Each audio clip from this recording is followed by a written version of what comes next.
Let's hear it for Misty Copeland.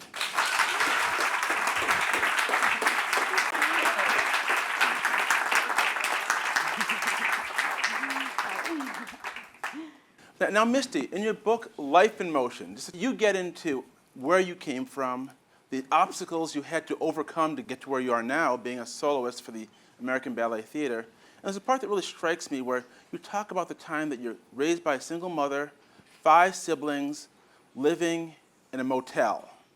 Tell me, what was that motel like? I feel like my experiences were that I was a normal American child. And my family went through a lot of ups and downs, and we had moments of living in great neighborhoods and then moments of moving from place to place and living with friends. And by the time we got to the motel, I obviously knew that wasn't normal, but it became my life.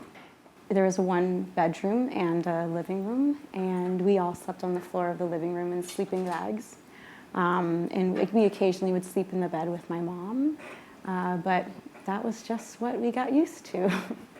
Now, of course, people know you from your work. They also know you now from these Under Armour commercials, which have gone viral. Not many ballet dancers get to go viral on YouTube. And when you watch the commercial, we see you dancing. We also hear this rejection letter being read by an actress. That's sort of a real rejection letter that captures some of what you went through. Tell me the circumstances of that rejection letter, and do you still feel the hurt from it today, or are you completely over it? I didn't often think about that rejection letter until the Under Armour ad came about.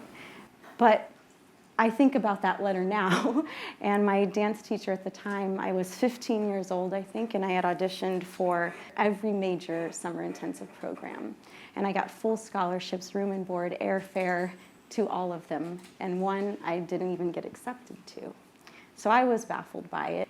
She told me to keep that letter, and one day I would look back on it and think, whatever it was, I'd experienced and gotten to that point, and kind of make my own decisions about why I didn't get in. I think that at that time, that school wasn't ready for a little brown girl. That's how I feel. So kids should keep their rejection letters for marketing later, right? That's a good lesson for Misty Copeland. I don't know. Now, you're also involved in, it's going to be an Oxygen reality series. Docu-series. Docu-series. I guess that's a going term. And you're also working on a movie. What stage are those projects at right now? What stage is the movie at right now? It's pretty much non-existent right now. There's no script yet, casting, nothing. The docu-series I'm so extremely excited about and passionate about, and I want to use those words, docu-series, because I never thought, and I don't know if I ever will be, a part of a reality show.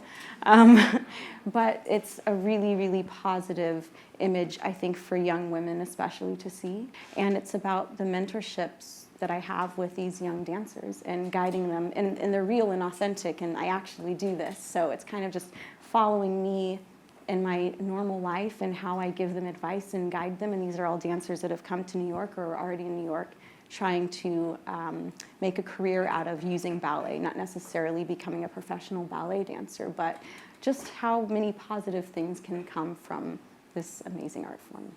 So Misty, can you tell us a little bit about what you just danced here for us? So this is Alexei Ratmansky's Nutcracker. Yes. And you've danced a lot of his choreography. What is it like to dance his choreography as opposed to anyone else's? It's such a privilege.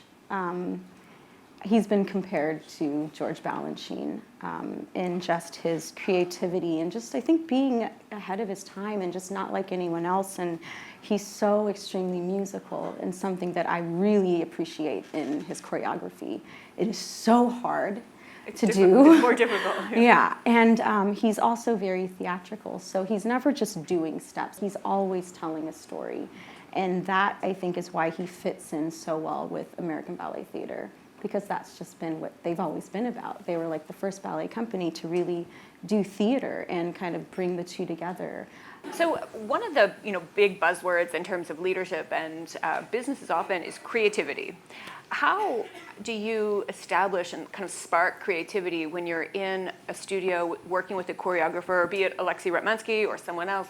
I think that it's just about being extremely vulnerable and open and ready for anything. Alexi comes with ideas, but he's also very open to seeing what organically works for that individual. That was my experience working on Firebird with him, that he watched me move in the choreography that he gave me, and there were little Mistyisms maybe that came out that I didn't realize I was doing. What's a Mistyism? I don't know. It was some flourish I would do, or a certain way I would hear the music that he didn't hear the music, and some of it he was like, absolutely not, like, don't do that. And some of it he was like, I really love that, keep that, and that's for you. But I think it's just about being open, and for me, using the people around me, whether it's my partner or the choreographer. And luckily for us with Alexi, he's still so capable of moving that we can really mimic him. And he's an incredible mover, yes. But also just listening to the music too and finding ways of adapting the movement. So this next question is a bit of a multi-part question. So a lot of times when I take friends to the ballet who maybe don't come a lot, they ask me, what are you looking at and what are you looking for in different dancers? And so I thought maybe we could just run down some of the key elements of ballet, and it'll be like a rapid fire. I'll just give you a couple of elements of ballet and you tell me what you particularly like doing, or what's easy, what's difficult. I'll leave it up to you. Okay. Okay, so let's start with something that you're super good at, which is extensions. You can really get your leg out there. It's not about the height of your leg. It's about the energy throughout your body. Okay. And I think that can make your leg look higher. Mm-hmm. Turns. I'm not the best at turning, but I feel like I've taught myself, I've really thought out and kind of broken down, as we were talking about before, how to do a pirouette and how to be able to do it on both sides. So everyone has like a good side, like if you're right-handed, that's just easier for you than doing things with your left hand. And it's the same thing in ballet. You might be better turning to the right or to the left. And I learned to turn better to the right by breaking down how to turn to the left, because it wasn't my natural side. How about balance? Balance is necessary in ballet, period.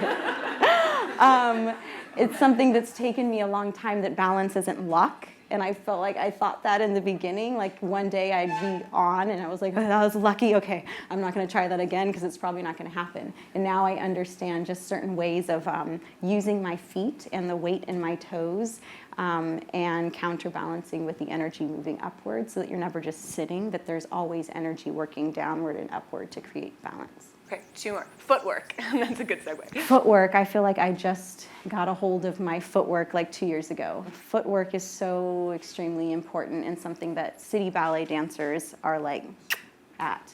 And I feel like it's a little bit harder because it's not really in our rep, especially with ABT, that really fast footwork.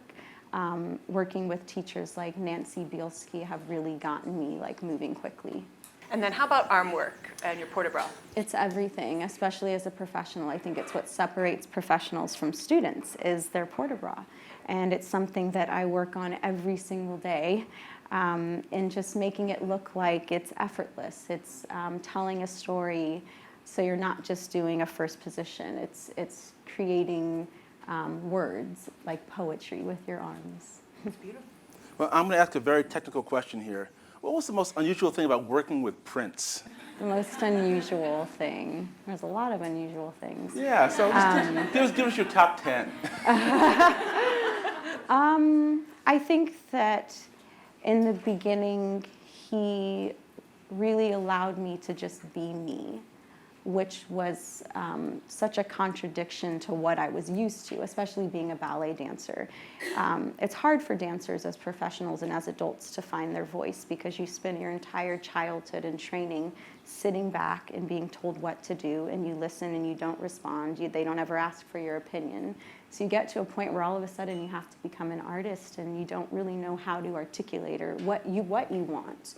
And I think the first time working with him, I started to kind of experience what it was like to be an individual and to be an artist on my own. And he allowed me to do that. He said, you're going to dance to Purple Rain, just go and do whatever you want. And so I was like, oh my God, what am I going to do? So that gave me a lot of confidence, and it helped me in my ballet career.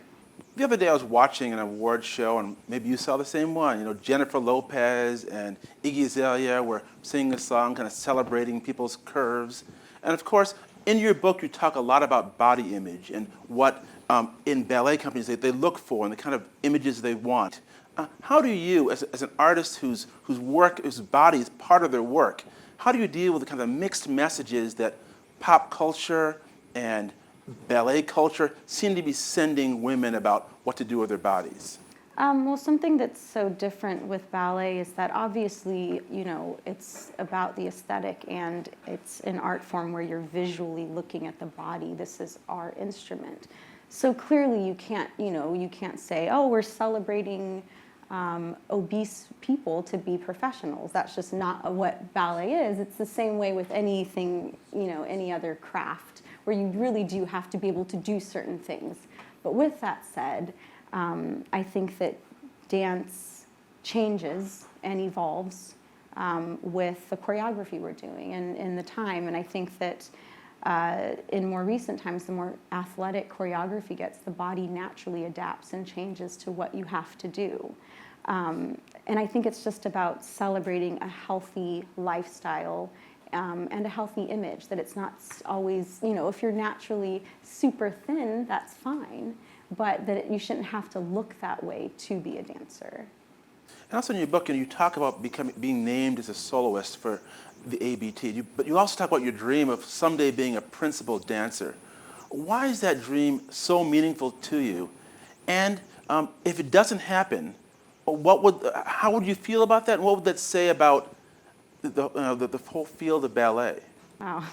I think every dancer dreams of being a principal dancer. That's just kind of what, you know, you start dancing and you watch videos and you dream of being the Sugar Plum Fairy or Odette O'Deal in Swan Lake. It's just kind of what happens. So for me, that is still my dream. But with that, being African American, it kind of has pushed me to work harder than I might have if I didn't have that obstacle of wanting to break that barrier, because no major top-tiered ballet company has ever had a black woman to be a principal dancer. If it doesn't happen, I think it's about the journey. And if I had to stop today, I would be so extremely proud of what I've done and the experiences that I've had to get here.